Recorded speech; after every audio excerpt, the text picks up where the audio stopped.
They say when God speaks, the world should go silent. But funny thing is, the world's too loud to hear anything anymore. Sirens of distraction screaming from every corner. Everyone scrolling, selling, shouting, but no one's listening. Not really. And yet, somewhere buried under all that noise, there's a whisper. Not soft, but sharp, like a blade across a page. A warning. They told you everything was fine, didn't they?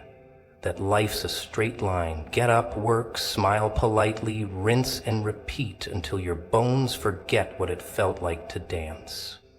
But here's the little secret no one's brave enough to say out loud. Everything they trained you to believe was designed to keep you asleep. You were raised in a system that calls obedience, virtue, and numbness maturity. And now here you are, feeling like something's off. And you're right, because when something ancient starts stirring in your chest, when that whisper inside gets louder than the world outside, that's not insanity, that's awakening. It's the moment your soul slams the table and says, enough. It's not polite, it's not pretty, but it's true. And truth, my friend, is a violent thing. It doesn't tap you gently on the shoulder. It kicks down the door and sets fire to everything you thought was safe. This message, it isn't casual. It isn't small talk. This is one of those moments where something far beyond this concrete circus we call civilization is trying to shake you, to snap you out of the performance you've mistaken for a personality, to show you that the version of yourself you've been clinging to is outdated, expired, useless in the war that's unfolding, not out there, but in here. See, the greatest deception wasn't that you were powerless, it's that you were ever supposed to play it small, that you were meant to blend in, keep your head down, follow the rules, and maybe, just maybe, you'd get a reward at the end. But that reward, it's a leash. A pat on the head from a system that only loves you when you're manageable, contained, predictable. But you were never meant to be any of those things. You were meant to disrupt, to unfold, to erupt into something so dangerous to the status quo, they'd have no choice but to label you crazy, just to keep their illusions intact. The warning you're feeling now, it's not fear. It's a signal. A flare from the depths of you that haven't been seen in years. It's the part of you that remembers, the you before the programming, the you before the compromises. That you isn't scared of shaking the foundation. That you is what this message is waking up. And don't expect applause.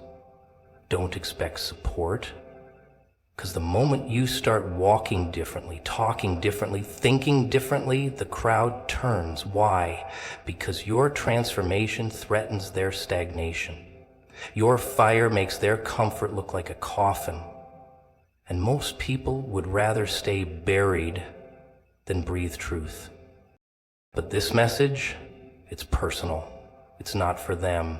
It's not trending. It's not marketable. It's not palatable enough for polite company.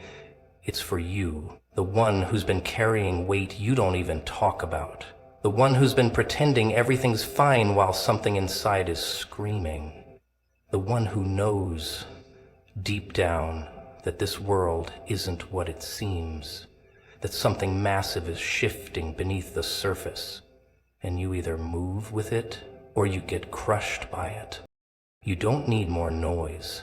You need silence, stillness, that sacred space where divine warnings echo loudest, where you stop chasing approval and start listening to that subtle roar inside your chest, the one that doesn't beg, it commands, the one that doesn't ask permission, it knows. And once you hear it clearly, nothing else ever sounds the same again. This isn't about religion. It's about revelation. It's not about being right. It's about being awake. The world wants you tame. This message wants you untamed. It wants you fierce, unapologetic, lit up from the inside with something that doesn't need validation to be real. There's a war going on for your attention, for your allegiance, for your soul. One side wants you sedated, compliant, scrolling yourself into silence. The other side, it wants you to remember, to rise, to disrupt the sleepwalking masses with the kind of presence that rattles cages just by existing. You ever notice how people love to talk about purpose like it's some polished trophy waiting on a shelf somewhere? They say, find your purpose, like you're just supposed to trip over it one day between coffee and traffic. But no one tells you what happens when it actually finds you, when it grabs you by the throat in the middle of the night and won't let go, when it doesn't sound like a song or a sermon, but like a scream, like something ancient pounding in your rib cage, demanding to be unleashed. It doesn't feel poetic. It doesn't come with angelic lighting or violins. It feels like madness, like losing everything that made you blend in, like being stripped down to the bone because anything fake can't go where you're being pulled. That's the catch. Everyone wants purpose until it requires death. Not physical. No, that's too easy. I'm talking about the death of your ego, your comfort, your need to be liked, your addiction to approval. Purpose burns that all to ash. Then it says, good. Now we can begin. Because if you think you're going to carry divine instruction in one hand and everyone's acceptance in the other, you're not ready. That path is narrow for a reason. Not everyone makes it. Not everyone wants to. They say they do, but what they really want is to look like they're changing while staying the same. They want the applause without the agony, but real purpose, real calling, it costs. It costs you your illusion of control. It costs you your carefully curated identity. It might even cost you people, especially the ones who only loved the version of you that didn't challenge them. But when God speaks your name, not the one they gave you, but the one etched into the core of who you are, everything false starts to fall off. It has to. Because your name carries weight. And that weight was never meant to be dragged through shallow waters. It was meant for fire, for depth, for war. Most people won't understand. They'll say you've changed. They'll say you're too intense. They'll call you crazy while secretly fearing the mirror you've become. Because when you move in purpose, you expose everyone who's still hiding. Your courage will offend their cowardice. Your discipline will trigger their distractions. Your vision will scare them blind. But that's not your problem. You're not here to fit in. You're here to wake up. So when that voice inside starts getting louder, when you can't sit through another meaningless meeting, when your soul starts itching in places the world can't reach, that's the call. That's your name echoing through eternity, refusing to be silenced. And no, it won't come with step-by-step instructions. It won't hold your hand. It will demand that you trust before you understand, that you move before you feel ready, that you leap without a safety net, because safety is the illusion that's kept you shackled for too long. It's not glamorous. There's no highlight reel for the in-between. No audience when you're breaking at 3 a.m. trying to make sense of the chaos inside. But that's where the alchemy happens. That's where the noise dies and the truth screams through. That's where you stop negotiating with destiny and start surrendering to it. That's where you stop asking for signs and start becoming one. You see, people think calling is comfortable. It's not. It's confrontation. It confronts everything in you that's been caged, chained, deluded. It dares you to stop pretending, to stop performing, to stop waiting for someone else to validate what you already know, because deep down you know. You've always known. That flicker that wouldn't die, that ache you couldn't numb, that glimpse of something more. It wasn't random. It was a reminder. So now you're here, heart pounding, skin tingling, not because you're broken, but because you're being built. Not in the way the world builds, flashy, hollow, temporary, but forged, pressed, refined, called. And when that calling shows up, it doesn't knock politely. It kicks the damn door in and says, get up.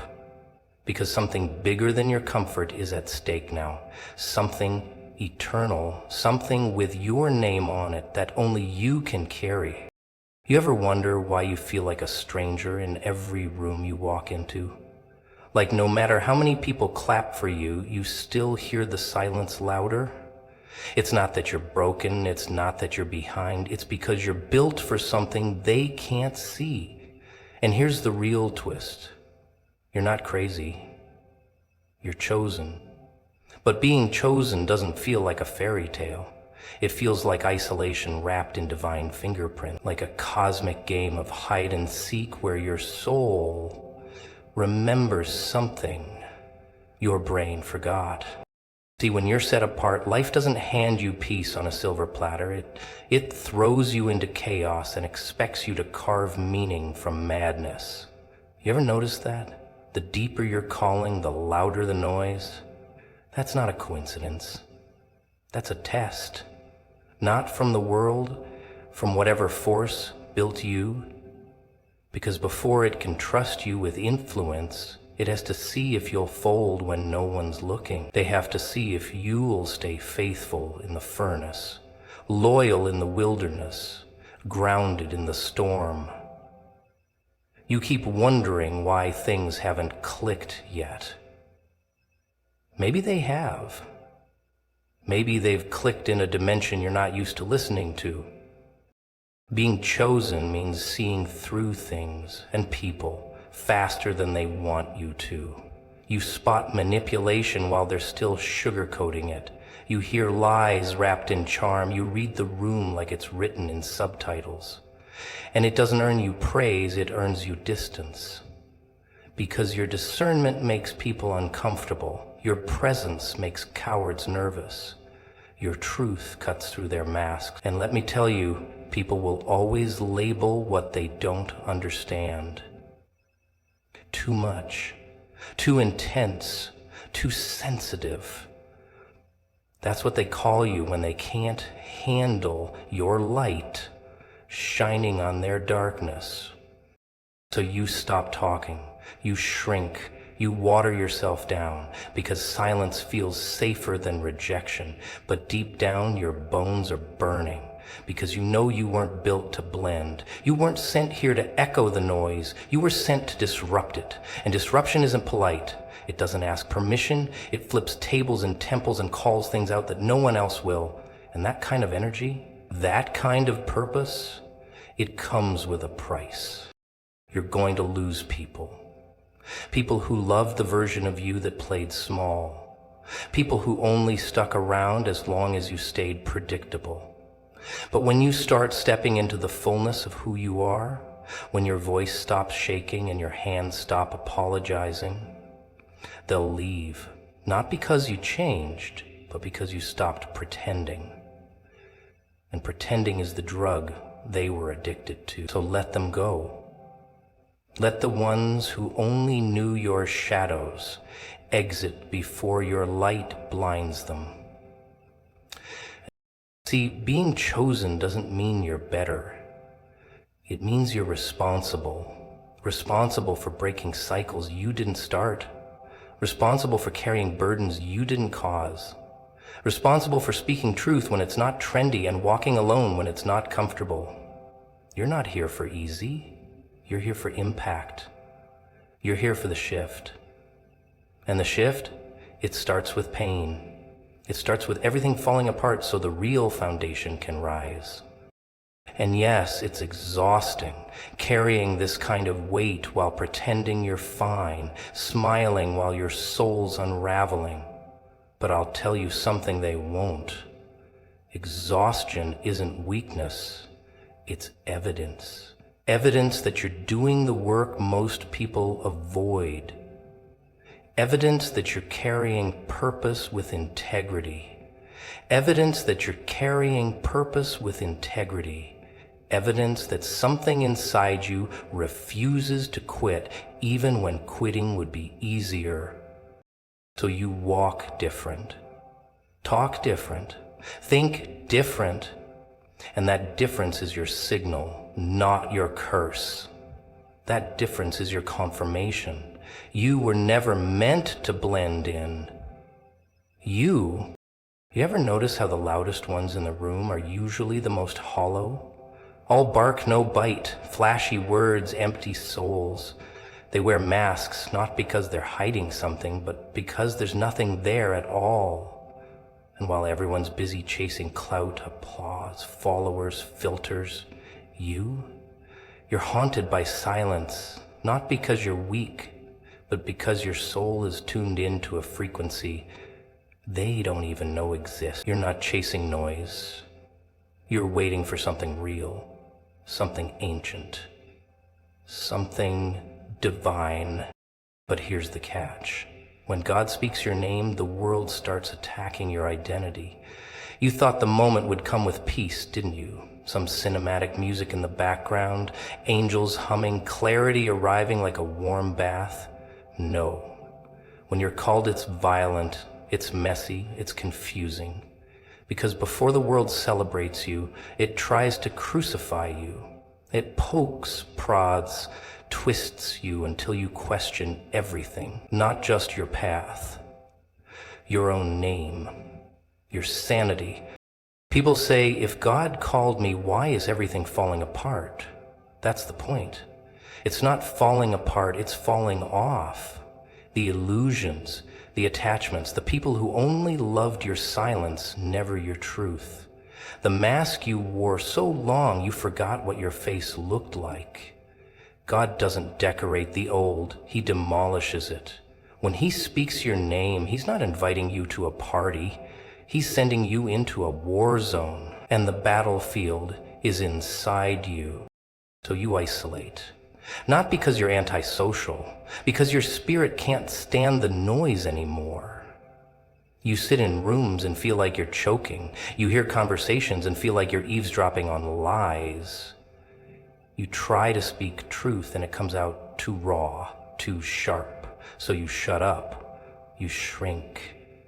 You start to question whether this whole calling thing was a mistake. Because if God really called you, shouldn't it feel better?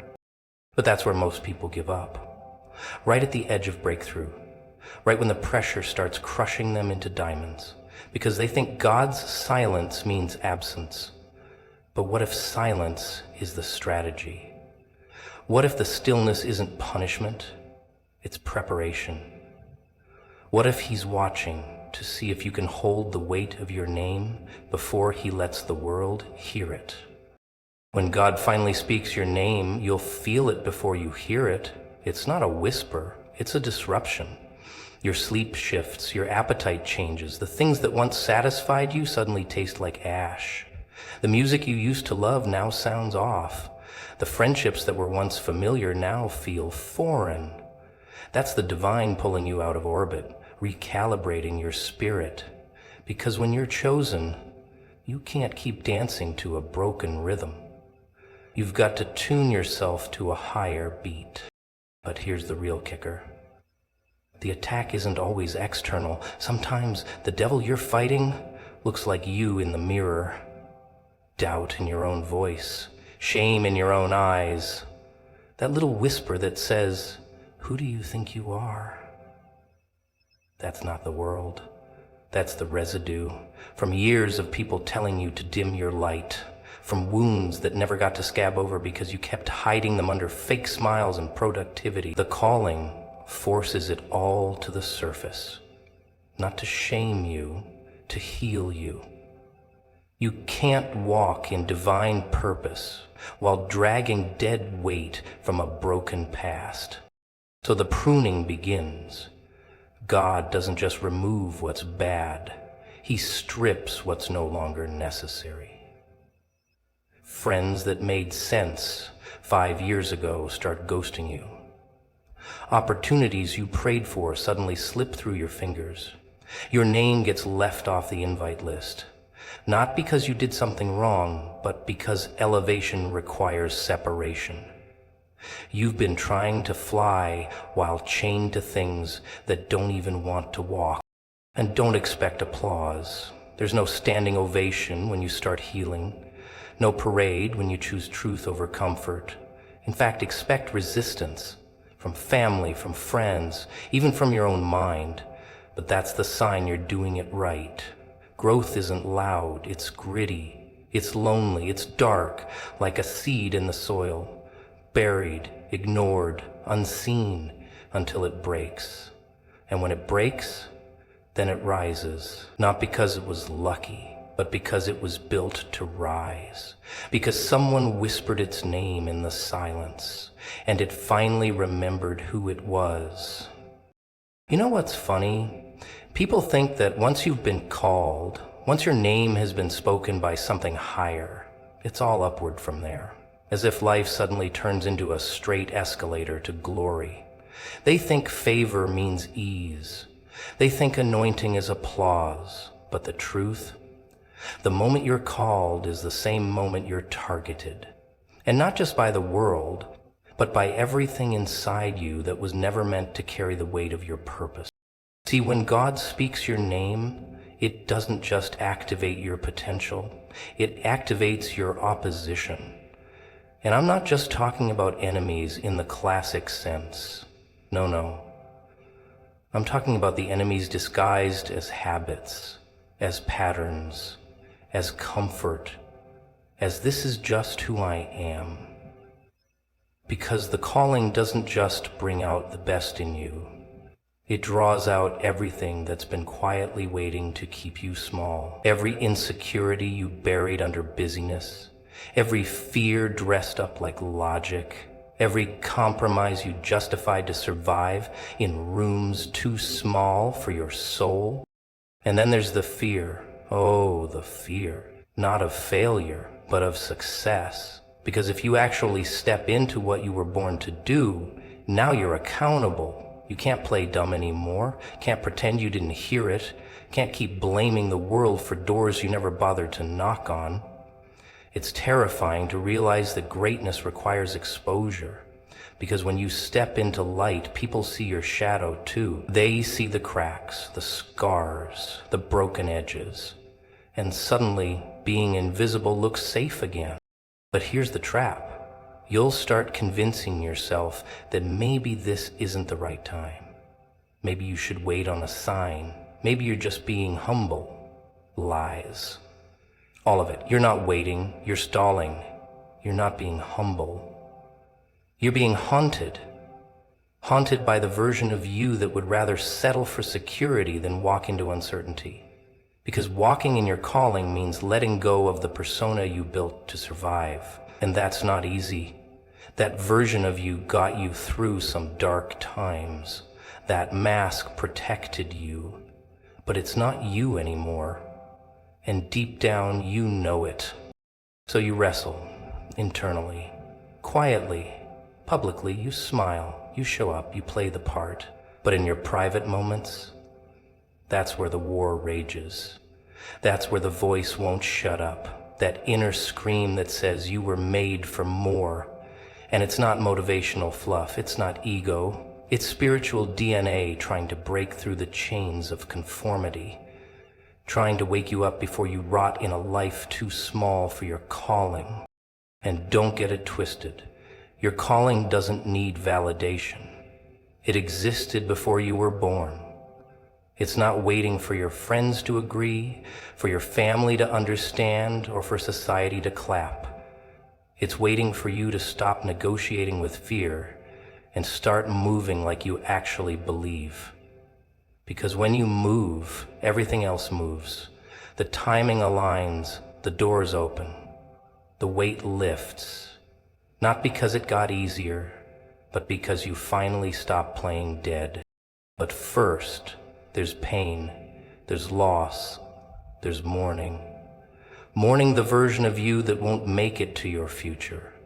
Mourning the relationships that only loved your silence, not your truth. Mourning the comfort that kept you numb but stable. It hurts. Transformation always does. It requires surrender. The kind of surrender that doesn't make sense. The kind that looks foolish from the outside. The kind that says, even if I lose everything familiar, I won't lose myself again. And this is where most people tap out, because the wilderness is longer than they expected, because obedience doesn't come with a tracking number, because they confuse delay with denial.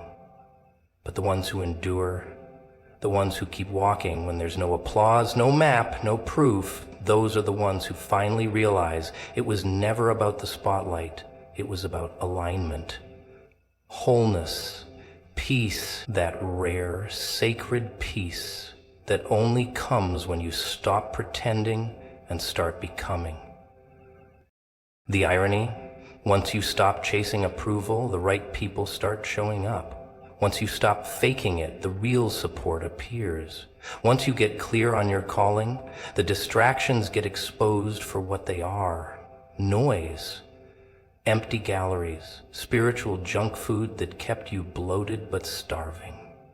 And suddenly all that pain, it becomes fuel.